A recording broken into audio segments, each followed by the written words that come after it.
Hello students, exercise 1.2 question number 1 हम करने जा रहे हैं। तो चलिए हम स्टार्ट करते हैं। इस क्वेश्चन में हमने इस गिवन फंक्शन की लिमिट फाइंड करनी है।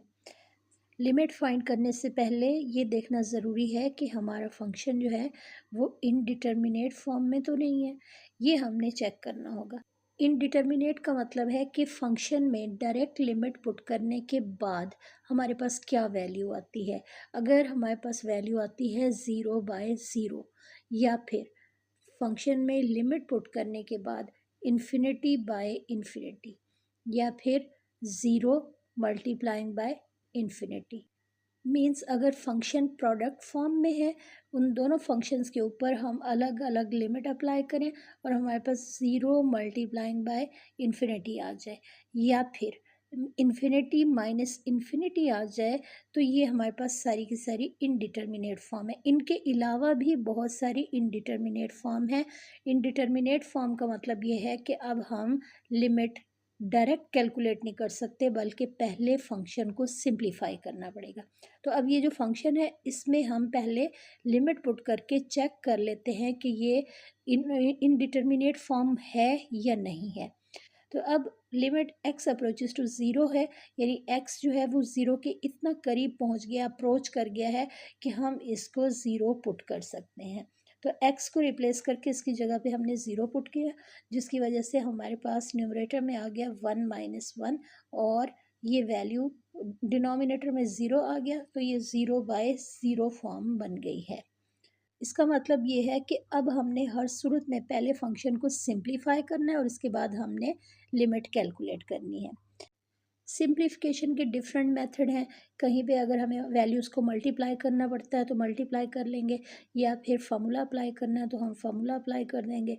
जस्ट हमने फंक्शन को उसके अकॉर्डिंग सिंप्लीफाई करना है। जैसे इस वक्त हमारे पास है 1 + x होल स्क्वायर। इसका मतलब है ये रिप्रेजेंट कर रहा है a + b होल स्क्वायर फार्मूले को। तो यहाँ पे a + b whole square formula apply करके हम इस वैल्यू को एक्सपेंड कर लेंगे, इसको हम खोल लेंगे। तो इसके लिए हम लिखेंगे a स्क्वायर यानी 1 का स्क्वायर, b स्क्वायर x का स्क्वायर आ जाएगा, +2ab आएगा। तो यहाँ पे हमने a की जगह पे 1 और b की जगह पे x लिख दिया। लास्ट में -1 है, ये हम लिखेंगे और डिनोमिनेटर में हम x लिख देंगे।